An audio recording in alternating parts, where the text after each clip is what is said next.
حسینی هستم و این پلیتیک است ملت. برنامه برای نسل حسن و بعد از حسن که پشت گود نشسته است و به شما میگوید که لنگش کن.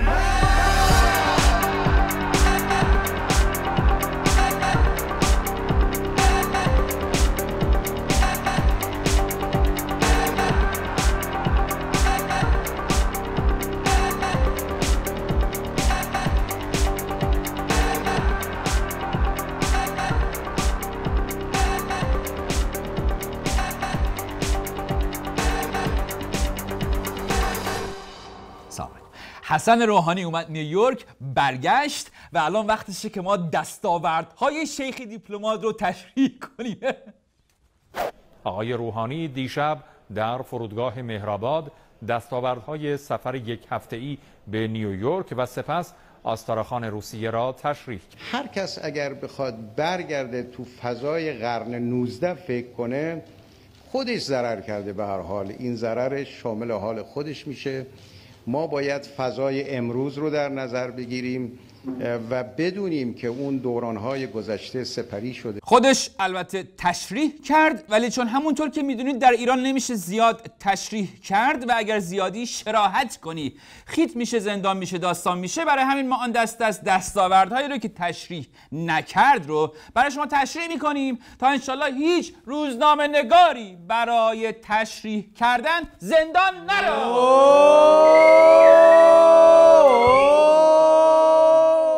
البته به نظر ما که دستاورد داشت، چون همین که الان 2 سال به جای احمدی نژاد روحانی میره سازمان ملل، این خودش بزرگترین دستاورده. چند سال پیش بعد از هر سفر مقامات 2-3 تا تحریم دستاورد میشد و کلی بحران و خطر حمله نظامی و که الان اگر به جای روحانی بلوک سیمانی شما بفرستی نیویورک، باز خودش دستاورد مهمه. اونم درست در شرایط حساسی که نظام قابلیت اینو داشت که اگر خدای نکرده مقام معظم رهبری 1 رأی بیشتر نداشت، الان در خوشبینانه ترین حالتش میتونست سعید جلیلی رفته باشه نیویورک. فکرشو بکن. یا اگه رأی مقام معظم رهبری از 1 دونه بیشتر بود، نظام حتی این قابلیت داشت که الان به جای حسن روحانی محمود کریمی مدان رفته باشه نیویورک. فکرشو بکن که با اون اسلحه کمریش کار دست همه بده، قابل قضیه رو بکنه. این که جلیلی نرفته نیویورک یا اون مدان هفت‌تیرکش خودش دستاورد عظیمیه که آقای روحانی به دست آورده برای ملت. نیست آقا، نیست ملت گول نزن. ای پروپاگاندا، ای معلوم الحال. خب اینا مخالفت شد اینجا در استودیو، میگن اینا دستاورد نیست. پس چیه؟ بوقه. همه آنان که در ایجاد و تقویت این گروه‌های تروریستی نقش داشته‌اند باید به اشتباهات خود در پدیدار شدن افراطیگری اعتراف کنند و نه تنها در پیشگاه گذشته که در برابر آینده نیز عذرخواهی کنند. خراب کردی حسن. ای بابا، همین الان گفتی که گذشته را فراموش کنیم و به فکر آینده باشیم. حالا میگی کشورهایی که در گذشته افراطیگری کردند بیان اعتراف کنن و نه تنها در پیشگاه گذشته بلکه در برابر آینده عذرخواهی کنند. خب در جواب این میان بهت میگن که آقا چرایی که به خانه رواست به مسجد حرام است. اگه قرار بود که افراطی ها بیان از اعدام های سال 67 و قتل های میکنوس و قتل های زنجیره‌ای و نمیدونم حصر 3 نفر و فریدون فرخزاد و 1000 تا چیز افراطیگری عذرخواهی کنند که دیگه اسمشون رو افراطی نمیذاشتن. این افراطی ها کلن هدف واحدی دارن. آقا دستاورد بده. حسن دستاورد داشت و هدف واحدی دارند: نابودی تمدن، اسلام هراسی و ایجاد زمینه برای مداخله مجدد بیگانگان در منطقه. در میگی دیوار بشنوه. دقیقاً کیا دارن تمدن رو نابود میکنن؟ آقا یه دستاورد بزن. برخی از سازمان‌های اطلاعاتی تیغ را به دست زنگی مست دادند و او نیز همه را از دم تیغ می‌گذراند. زنگی مست؟ ترجمه زنگی مست چی میشه؟ درانکن بل. درانکن چی؟ بل. بله، همین خودش دستاورد مهمه که کسی نفهمه. رئیس جمهور درانکن بل بله این خودش دستاورد مهمه که نفهمن رئیس جمهور ما تو سازمان ملل چی میگه. درانکن بل این واقعا قبلی‌ها اتفاقا مشکلشون این بود که هر چی میگفتن همه خیلی راحت میفهمیدن، واسه همین از این ور یارو پاشو از سازمان ملل نذاشته بیرون، از اون ور فکت فامیلای من تو معاشرت اشتباهی به فهرست تحریم‌ها اضافه میشدن، می‌خواستن یه دفترچه قرض الحسنه باز کنن، بعد ما میرفتیم دست به دامن احمد شهید میشدیم. حالا این چیزا رو گفتید، اونا چی گفتن؟ من فکر میکنم که احساسی کردن اینا، احساسی شده. فکر میکنم احساس کردن که مصالحه با ایران به نفع منطقه و به نفع همه. این بینندگان عزیز شنوندگان محترم، این مهمترین دستاورد بود که ایشون فکر کردن که اونا احساس کردن، ایشون فکر کردند که اونا احساس کردند. حالا چی گفتند که شما فکر کردید اونا احساس کردند که باید با ایران مصالحه کنند؟ من با رئیس جمهور روحانی دیدار کردم. ما اختلافات شدیدی داریم، از جمله حمایت ایران از گروه‌های تروریستی، برنامه هسته‌ای و رفتارش با مردم خودش. همه اینا باید تغییر کنه. اینم که شد با هزار تا اما و اگر و شاید. حالا ببینیم ایرانی‌ها چیکار میکنن و کلا غلظت دستاورد بودنش خیلی پایین بود. حالا بماند که بعضیا معرفتشو نداشتن، پارسال داشتن، امسال نداشتن. پارسال لااقل یه زنگی زدند، امسال یارو یه SMS هم نفرستاده که همین هم خودش البته یه دستاورده. چجوری دستاوردی؟ اینجوری که بالاخره ما وظیفه اخلاقیمون انجام دادیم، ما وظیفه اخلاقیمون انجام دادیم. حالا اگر دیداری هم اتفاق میافتاد که خب میشد صله رحم.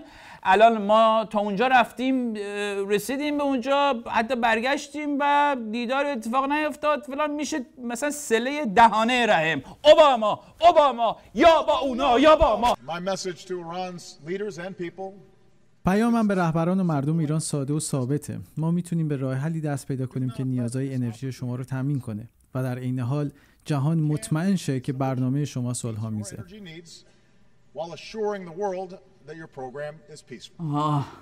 اون کامرون دستاورد نبود، اوباما هم که دستاورد نبود. دستاورد به آبرومون رفت جلو ملت. این فرید زکریا چی؟ فرید زکریا دستاورد نشد. فرید زکریا بزن. شما 6 نفر رو به زندان و ضربات شلاق محکوم کردید و اونا رو مجبور کردین که بیان و در تلویزیون اعتراف کنن. چرا چنین مجازاتی رو برای اونا در نظر گرفتین که تنها یه ویدئوی بی‌ضرر ساخته بودن؟ Why make them go through this punishment for making a harmless video about a song? الان حسن، بینندگان عزیز، همه این آدمای منفی اینجا، الان حسن برات آنچنان جواب دندان شکنی در حمایت از هپی‌ها میده که خودش به اندازه 500 تا سانتریفوژ دست آورده.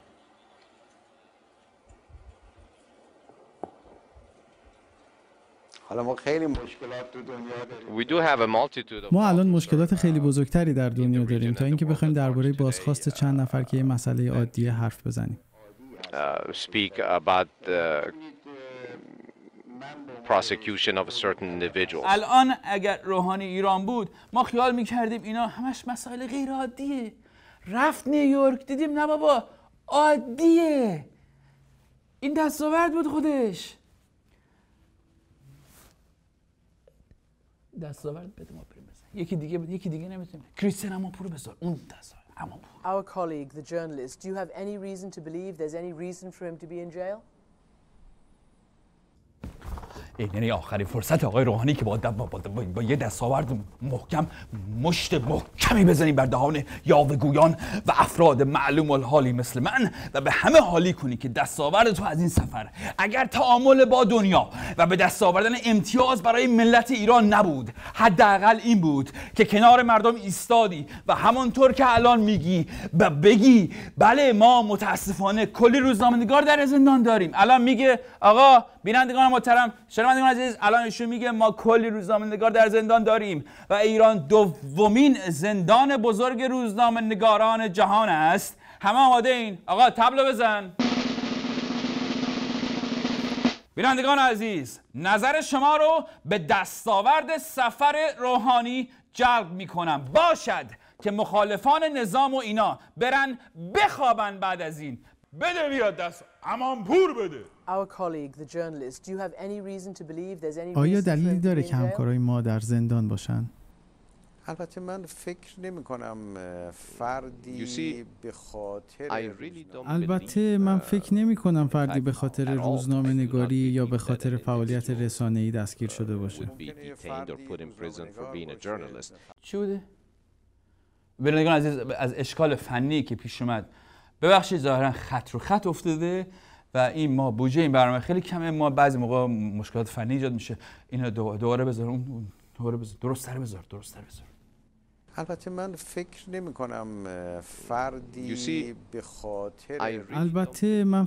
کنم فردی به خاطر روزنامه نگاری یا به خاطر فعالیت رسانه‌ای دستگیر شده باشه. به من نگاه کن، دارم با طرف میزنم. به من نگاه کن عمر حسابی. چه دروغ میگی عمر حسابی؟ خجالت نمیکشی تو؟ تو شدی احمدی نژاد برای ما. الان بهمن احمدی عمویی، احمد زیدآبادی، ریحانه طباطبایی و کلی روزنامه نگار دیگه که به خاطر ابراز عقیده و نوشته هاشون زندان هستن، جرمشون چی بود؟ فکر کردن میخواد این بود دستاورد. آقا این چه حرف، این چه کاری بود؟ صدامو قطع نکنی ها. صدام این چه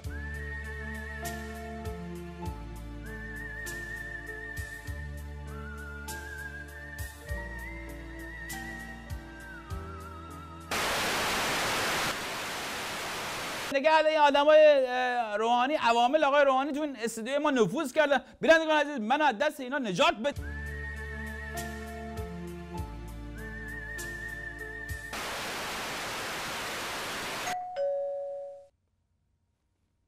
چی بوده؟ زنگ در میزنن؟ بینندگان من خیلی من معذرت میخوام، در میزنن. ببخشید در باید دیگه بفرمایید تو در باز. بفرمایید. چی بوده؟ این پست آمریکا خیلی دقیقه، اصلا نمیشه جلوشو گرفت و ظاهرا Thank you so much sir. Thank you so much. God bless you.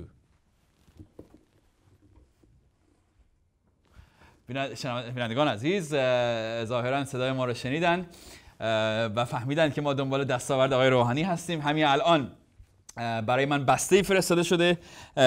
این برنامه اینقدر تاثیرگذاره، صدای ما اینقدر میرسه، همه که برامون از اول برنامه نشسته بودن و دیدن برنامه رو، برامون دستاوردهای آقای روحانی رو برای ما فرستادن در یک بسته بسیار زیبا. من این بسته هم به شما نشون میدم.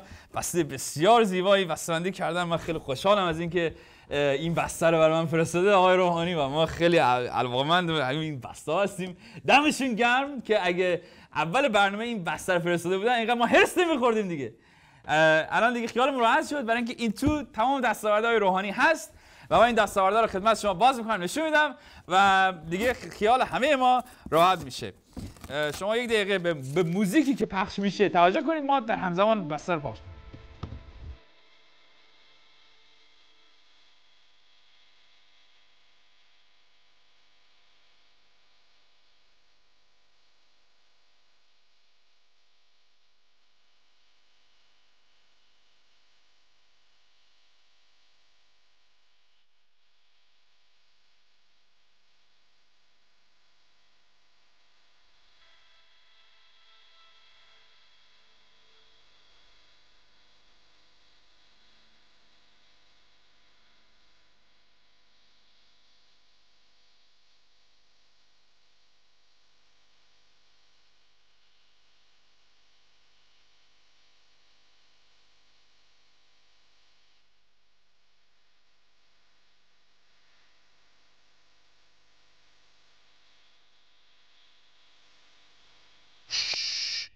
در یک پریود زمانی بود که جنگ بود و خب یه گروهی هم فیلم جنگی می ساختن. فیلم جنگی ساز شاخ هم کسی نبود جز ابراهیم حاتمیکیا.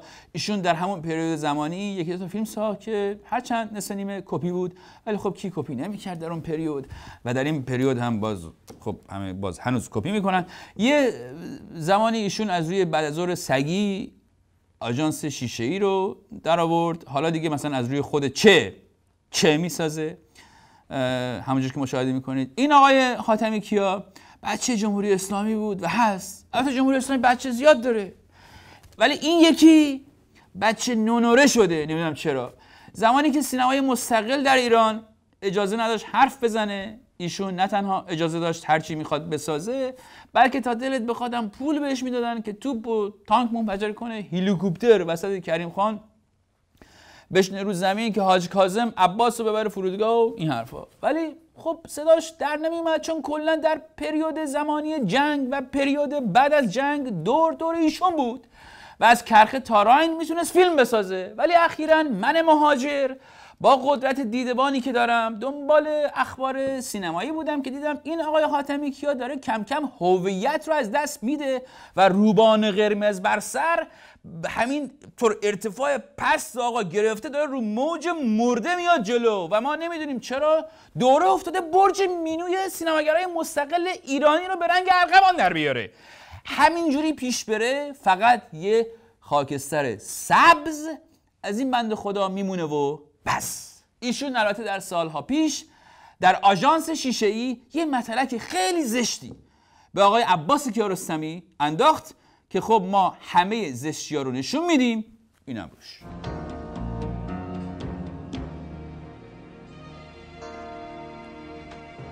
شما تو این تاریکی با این عینک جایی هم میبینی؟ همه چیزا دیدنی نیستن.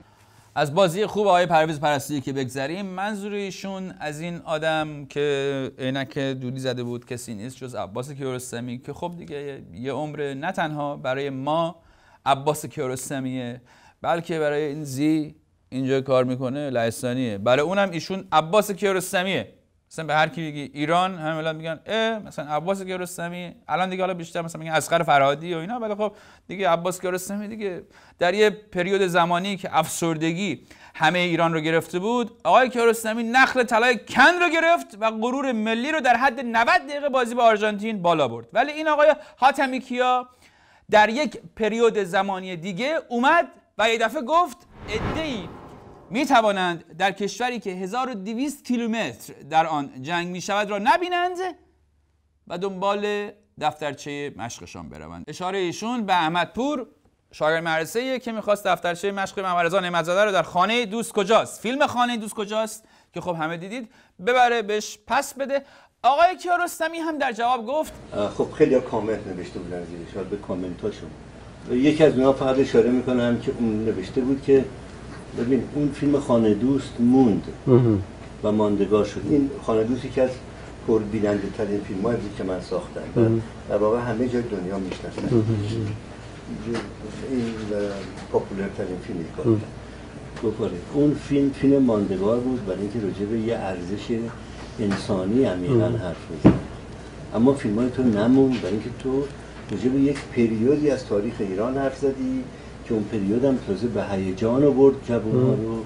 اون دفترچه دوستشو پس داد اما تو به هیجان آوردی. احمد پورای دیگه رفتن در جنگ و کشته شدن و حالا بعد از سالها میشه راجع به اونا فکر کرد که اینا چجوری از بین رفتن در یه جنگی که هیچ مفهومی نداشت. حرف حساب زد آقا، گفت که چون فیلم‌ها تاریخ مصرف داشته و در مورد یه پریود از تاریخ حرف می‌زده نمونده. به همین علت با احترام با کیارستمی چون ایشون لب کلامو گفتن ما همین بحث هم اینجا می‌بندیم دیگه، ادامه نمیدیم و از شما می‌خوایم که قدر هنرمندانی رو که کارهاشون در پریودهای زمانی مختلف ارزشمنده رو بدونید. اونایی که تاریخ مصرف نداره هنرمندای واقعی هستن، چرا که اگر کار شما فقط مربوط به یه پریود تاریخی باشه که فقط در اون پریود مردم حرف شما رو بفهمن دیگه ارزش هنری چی نداره. برنامه ما در اینجا با این پیام اینجوری به پایان میرسه و بینندگان عزیز به من اشاره میکنم خبر فوری داریم. خب بده بیاد خبر فوری. حجت الاسلام و المسلمین محمد جعفر منتظری رئیس دیوان عدالت اداری چی گفته این تعبیر بیشرمانه که از سوی مغز متفکر مشروب خوار غربگرای افتاده در داخل غرب اخیراً نسبت به دفاع مقدس بر زبان جاری شده. بنده از بیان آن چی گفته مگه خجالت میکشم؟ به نظرتون ناشی از چی میگه؟ منظورش چیه؟ کسی که دوران دفاع مقدس را به عنوان دوران پریود تاریخ ایران نام برده است خود را در گرو عشق به ایران میداند. مگه کیارستمی چی گفته بود؟ کیارستمی چی گفت؟ ما نفهم چی گفته بود؟ حرف زد. اما فیلمای تو نمون برای اینکه تو راجع به یک پریودی از تاریخ ایران حرف زدی که اون پریود هم تازه به هیجان آورد جوان‌ها رو. بله، همونجور که مشاهده فرمودید آقای کیارستمی راجع به پریود زمانی داره صحبت میکنه، مقطع زمانی که اون آقای دیوان عالی عدالت اداری فلان راجع به یه فکرای دیگه کرده برای خودش و مطرح کرده و خبرگزاری ها حتی چاپ کردن و ملت خوندن و نظر دادن. بینندگان عزیز، در حال حاضر رئیس دیوان عدالت اداری کشور آیت الله محمد جعفر منتظری است که از سوی رئیس قوه قضاییه آیت الله صادق لاریجانی در شهریور ماه سال 88 به این سمت منصوب گردید. بله، ایشون رئیس دیوان عالی کشور هستند و ما سینمای بیپناهی، ما بغض با این جماعت فکاهی. ما سینمای بیپناهی، ما بغض با این جماعت فکاهی. پلیتیک هم چیز ساده ای نیست، فکر نکنه خیلی ساده است. ایناش ساده نیست. پلیتیک به ظاهر ساده میاد، خیلی به ظاهر ساده است، ولی هر چقدر که میذاره پیچیدگیش بر ما بیشتر میشه.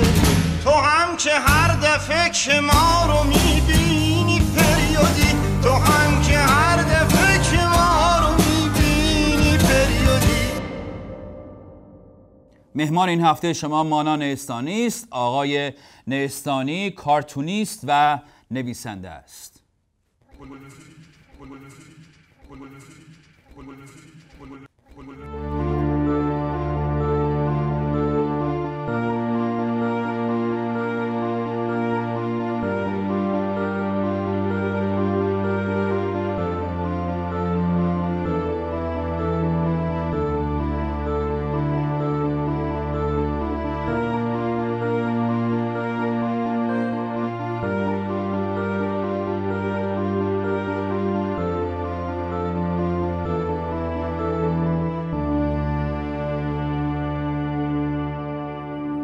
خب ما یه نگاه انتقادی قطعا تو داری نسبت به مسائل و از یک زاویه یک جایی تو دنیا وایسادی داری به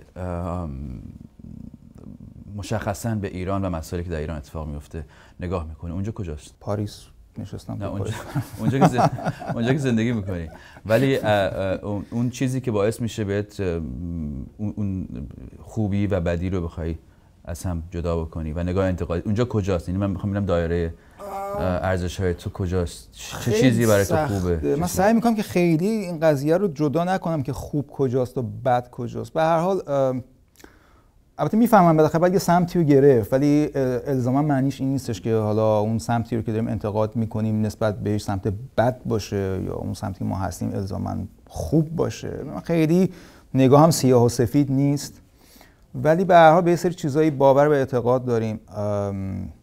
بالاخره یه سری حقوقی برای آدم‌ها قائل هستیم. من از اون سمت نگاه میکنم، یعنی نگاه میکنم که چه حقوقی داریم که رعایت نمیشه، چه حقوقی داریم که زیر پا گذاشته شده و توی ایران داره اتفاق میفته و با اینکه خودم اونجا دیگه زندگی نمیکنم، لااقل فیزیکم یا جسمم اونجا نیستش، ولی واقعیتش ذهنم درگیره همچنان. چند سال از ایران اومدی بیرون؟ تقریبا 7-8 سال میشه، از 2006 بود که. مانا نیستانی داخل ایران چقدر فرق کرده با مانا نیستانی که الان اینجا نشسته؟ خب کمترین فرقش اینه که خب دایره سانسور لااقل کمتر شده یا به هر حال تغییر شکل دادش نوع سانسوری. چجوری؟ خب چیزایی که راجع به ایران، الان راجع به ایران خیلی راحت‌تر میتونم صحبت کنم، کسی نیستش که به این سانسورم بکنه. از نظر حرفه تو و کاری که داری می‌کنی چقدر این فضا از در 8 سال گذشته زمان احمدی نژاد و قبلش به الان تغییر کرده در کیفیت کار تو و همکارات؟ آیا سوژه‌ای که میپردازین الان خب قطعا متفاوته با سوژه‌ای که قبلا بهش میپرداختین؟ آیا تو پیشرفتی میبینی در صنعت خودت در اون دایره‌ای که نسبت به دوران احمدی نژاد، نسبت به دوران احمدی نژاد و یا حتی قبلش و حتی قبل از اون؟ خب خیلی تغییرات، خیلی بالا پایین شده همه چی دیگه. حالا اینو باید واقعا از بچه‌ای داخل ایران کار میکنن پرسید، چون اونها خیلی. تو نگاه میکنی کاراشون؟ آره من دنبال میکنم کمابیش. اونایی که خیلی وقتا یه سری کار اونام فیسبوک دارن دیگه، خیلی وقتا یه سری کارا رو میذارن میگن کارهای چاپ نشده، کارهای رد شده، مثلا تو فیسبوک میذارن. یه وقت هم کارهای منتشر شده رسمی رو میذارن توی چیز. و من احساس میکنم که یه مقدار این قضیه از آخر دوره خاتمی و از دوره احمدی نژاد شروع شد. دوره احمدی نژاد شدت گرفت و اینکه دایره موضوعاتی که میشد کار کرد کم و کمتر شد. در دوره دوم احمدی نژاد به خاطر جنبش سبز اینا بدتر شد. یعنی اصلا کاملا قضیه بحرانی شد و به نظر من هیچ وقت واقعا بهبود پیدا نکرد. فقط در مقاطعی به خاطر اینکه خود آقای احمدی نژاد مغضوب واقع شد، در حقیقت رفت جزو نزدیک به جریان انحراف و تعبیرهای اینچنینی، یه مقدار کارتونیستا اجازه پیدا کردن که ایشون هم بکشن. یه ذره از آفساید در اومد خود احمدی نژاد، وگرنه همچنان اکثر موضوعات داخل ایران در آفساید هست. برای کسی که اونجا دارن کار میکنن نمیتونن راجع به مسائل اصلی سیاسی صحبت کنن، راجع به مسائل هستی مطلقا نمیتونن کار بکنن، راجع به رئیس جمهوری هم نمیتونن کار بکنن، برای اینکه اصولا متاسفانه از بعد حادثه رئیس جمهور معمم هست. آره آدم معمم که نمیشه، معمم اصلا نمیشه، غیر قانونی هست حتی اگر خودشون راضی. زمان نژاد خود معمم نبود. یعنی وقتی که یکی از بزرگترین ناراحتی‌های کارتونیست‌ها همین بود وقتی که احمدی نژاد رفت و در حقیقت آقای روحانی اومد، جدا از هر نکته مثبتی که داشت این که دیگه نمیشد رئیس جمهوری کشید، داره خیلی دردناک. آخرین سوال من راجع به آقای روحانیه و این دولت جدیدی که اومده با رویکرد جدیدی در ایران، نظر شخصی تو در مورد رویکرد آقای روحانی و عملکردش در این مدت چیست؟ سوال درباره سینما نداری. من بهتر سینما میفهمم تو سیاست واقعا.